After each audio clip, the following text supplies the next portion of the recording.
안녕하세요. 반갑습니다. 박아널입니다. 한국 시간으로 9월 8일 새벽 2시에 애플의 신제품 발표 이벤트가 있었죠. 먼저 애플 워치가 공개됐는데 애플워치는 애플워치 시리즈 8, SE 2세대, 그리고 애플워치 울트라 이렇게 세 가지 모델이 공개됐습니다. 먼저 시리즈 8의 경우에는 기존의 폼팩터에 큰 변화는 없습니다만 그래도 새롭게 추가된 기능들이 있습니다. 특히 충돌 감지 기능과 여성 건강 기능이 많이 언급됐었죠. 충돌 감지 기능은 기존에 있었던 넘어짐 감지 기능에서 발전된 부분 같은데 차량 사고가 나서 충돌이 발생할 경우 256G까지의 중력을 감지해서 워치에서 차량 사고가 났다라고 판단이 될 경우 긴급 전화를 발신하는 기능이라고 해요. 그리고 여성 건강 기능의 경우에는 생리 주기를 추적하면서 이상 신호를 감지하고 혹시 모를 질병에 대해서 대비한다. 이런 이야기를 했고요. 물론 워치 8에서 여성의 그 호르몬을 직접 탐지해서 생리 주기를 파악한다 이거는 아니고요. 사용자의 온도 측정을 바탕으로 이 부분을 유추하는 것 같아요. 시리즈 8에는 피부와 가까운 뒷면 크리스털의 온도 센서가 하나 있고 디스플레이 바로 아래에 온도 센서가 있습니다. 따라서 피부와 닿는 곳의 온도와 외부의 온도 차이를 0.1도까지 감지해서 체온의 변화를 파악하고 이를 통해서 대란기를 추적하는 거죠. 쉽게 말해서 워치의 온도 센서가 사용자의 온도를 굉장히 디테일하게 파악하고 이걸 생리 주기에 대입해서 알고리즘에 따라 생리할 때가 됐습니다. 아직 안 됐습니다. 이런 것들을 예측해주는 시스템인 것 같아요. 만약 기존과 다른 비정상적인 부분이 보인다면 이게 하나의 질병 신호다 라고 또 예측을 해주는 거고요. 그래서 여성 건강 기능도 물론 중요하지만 기존 애플워치에서는 볼 수 없었던 체온 측정 기능이 생겼고 이를 통해서 전반적인 헬스케어의 질이 업그레이드 됐다라고 보시면 될 것 같습니다. 그리고 SE 2세대 같은 경우에는 1세대에서 좀 더 진보하고 시리즈 8에 있는 교통사고 감지 기능, 여성 건강 기능, 넘어진 감지 기능 이런 것들을 지원하게 됐습니다. 그리고 애플워치 울트라가 공개됐죠. 저는 딱 보고 나서 갤럭시 워치 프로가 생각났는데 워치 프로가 산악 스포츠를 보여줬다면 애플워치는 수중 스포츠에 집중했습니다. 특히 스쿠버 다이빙 컴퓨터를 탑재해서 수심 40m까지도 활용할 수 있다고 하고 49mm의 티타늄 케이스, 최대 60시간의 배터리, 그리고 애플워치에서는 최초로 밀스펙 인증을 받았다고 해요. 애플워치 SE 2세대는 35만 9천원부터 시작합니다. 시리즈 8의 가격은 59만 9천원, 울트라는 114만 9천원부터 시작하고요. Z 플립 4보다 비싸요. 야, 에어팟에도 역시나 변경점이 생겼죠. 이번에는 에어팟 프로 2세대가 공개됐습니다. 기존 H1 칩에서 H2 칩으로 변경되면서 노이즈 캔슬링이 1세대에 비해 2배가량 강력해졌고 배터리 역시나 획기적으로 증가했죠. 트루뎁스 카메라를 통해서 사용자의 머리나 귀를 인식하고 그에 맞춰 음질을 튜닝해주는 기능도 탑재됐고 케이스 역시나 스피커가 추가돼서 에어팟의 배터리가 부족하거나 케이스를 잃어버렸을 때 내 에어팟 찾기 기능을 통해 경고음을 들려줄 수 있게 됐습니다. 적응형 주변음 허용 모드라는 것도 생겼는데 주의 소리 듣기 모드를 하고 있을 때 일정 데시벨 이상 반복적인 소리가 날 경우에는 그 소음을 차단해주는 기능이었어요. 그리고 콩나물 대가리가 그대로인 대신에 스와이프로 음량을 제어해줄 수 있게 됐습니다. 가격은 35만 9천원. 이벤트의 총 시간이 1시간 30분가량이었었는데 에어팟 프로에 할당됐었던 시간이 10분이 채 안 돼요. 이게 에어팟 프로는 발전을 좀 못했다 이런 게 아니라 블루투스 이어폰이 지금 기술의 발전 끝에 와 있고 더 보여줄 수 있는 건 향상된 음질인데 이런 것들을 이벤트의 수치로 나타내기엔 좀 애매하잖아요. 그래서 그냥 10분 내외로 짤막하게 치고 빠진 것 같았어요. 왜냐면 아이폰 보여줘야 되니까.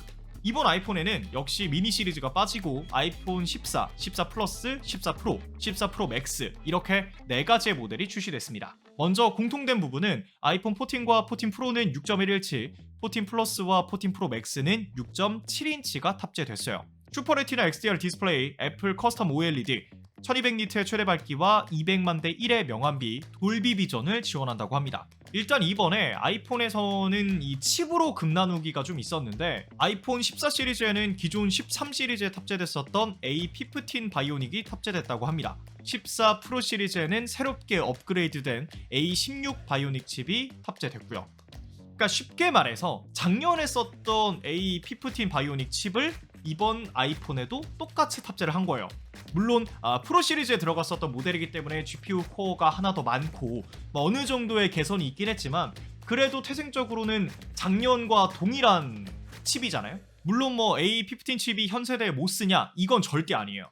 출시 당시에도 굉장한 기술력을 가지고 있었던 칩이었기 때문에 사실 뭐 2022년도 현재 쓰더라도 다른 경쟁사들과 비교했을 때 꿀리지 않는, 오히려 뭐 어떤 부분에서는 능가하는 그런 칩이라고 볼 수 있어요. 그래서 이럴 거면 그냥 전작과 마찬가지로 A16 칩을 동일하게 다 넣어주고 그 안에서 이제 디테일한 차이만 좀 있었으면 어땠을까. 근데 그렇게 좀 안 해줘서 이번에 아이폰 14를 기다리셨던 분들은 약간은 아쉬우게 느껴질 수도 있을 것 같아요. A16 칩은 뭐 말할 필요가 없죠. 이번에 4나노 공정을 사용해서 경쟁사에 비해서 40%가량 진보된 성능을 구현했다고 합니다.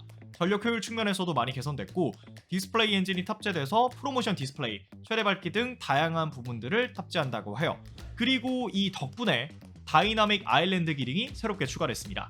다이나믹 아일랜드 기능은 아이폰 14 프로 시리즈에 탑재되는 기능입니다. 노치가 사라지고 전면 카메라 부분이 길다란 섬처럼 바뀌면서 애플은 이 부분을 본인들의 방식으로 활용했어요. 애플의 가장 큰 특징은 직관적이라는 거예요.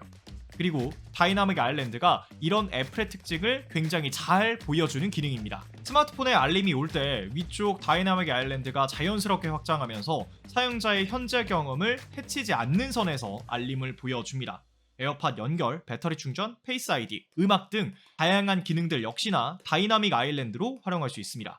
그리고 카메라에도 발전이 있습니다. 먼저 일반 라인업 같은 경우에는 12메가픽셀 카메라와 더 커진 카메라 센서, 더 빨라진 조리개로 이전보다 좋은 성능을 보여줍니다. 그리고 어두운 공간, 저조도 촬영이 49% 개선됐다고 해요. 여기에 포토 엔진을 통해서 더 많은 디테일과 색상을 표현하게 됐습니다. 아이폰 13과 비교하면 메인 카메라는 2.5배, 나머지 카메라는 2배가량의 저조도 환경에서의 개선이 있다고 하죠. 그리고 움직일 때도 안정적이게 동영상이 촬영되게 해주는 액션 모드가 발전됐다고 합니다. 일반 라인업에서도 당연히 물리적으로 카메라의 센서가 좀 더 커진다거나 하는 개선점이 있지만 확실히 소프트웨어가 많이 발전된 것 같아요. 그리고 이걸 통해서 이전보다 좀 더 나은 사진 결과물을 기대해 볼 수 있을 것 같습니다. 프로 라인업은 좀 다른데 이전 아이폰 13 프로 맥스에는 12메가픽셀의 카메라가 탑재됐죠. 하지만 이번 프로 라인업에는 48메가 쿼드 픽셀 카메라가 탑재됐습니다. 아이폰 13 프로와 비교해서 65% 센서의 크기가 커졌고 OIS, 포커스 픽셀 등 다양한 부분에서 발전이 이루어졌다고 해요. 여기에 애플의 사진 보정 기술인 포토 엔진과 결합돼서 이벤트에서 공개한 사진의 결과물들은 놀라웠어요. 물론 우리가 찍으면 이렇게 안 나오겠지만 여기에 12메가픽셀 울트라 와이드 카메라도 있고 플래시도 개선이 돼서 아마 아이폰 14 프로 라인업의 카메라는 결과물이 꽤 흥미롭지 않을까 싶습니다. 이외에도 이멀전시 SOS 기능이 생겼는데 비지국이 아니라 인공위성과 직접 연결해서 응급 서비스를 받는 기능입니다. 대한민국은 대부분 비지국이 허용하는 범위이기 때문에 크게 사용할 일이 없지 않을까 싶기는 한데, 이런 기능을 통해서 사용자 중에 한 명이라도 진짜 응급 상황에서 서비스를 받고 살아남는다? 그러면 진짜 평생 가는 겁니다.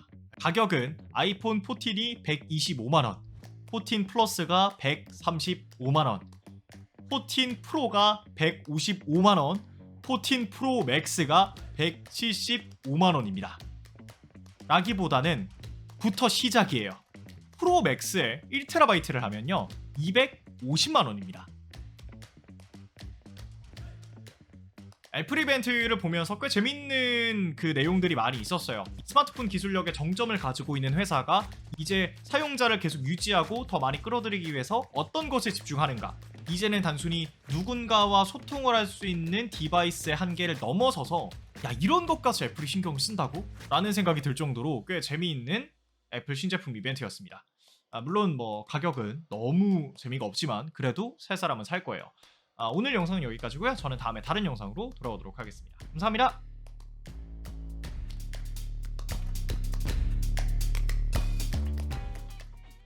물론 저는 안 사요. 아직도 라이트닝이야. C타입 언제 낼 건데? 아니 이러다가 유럽 제재 먹고 유럽에만 C타입 내고 아시아에는 라이트닝으로 계속 내는 거 아니에요? 아니 C타입을 쓰고 싶은 사람들은 막 유럽에서 막 직구하고 막 그러는 세상이 오겠어요.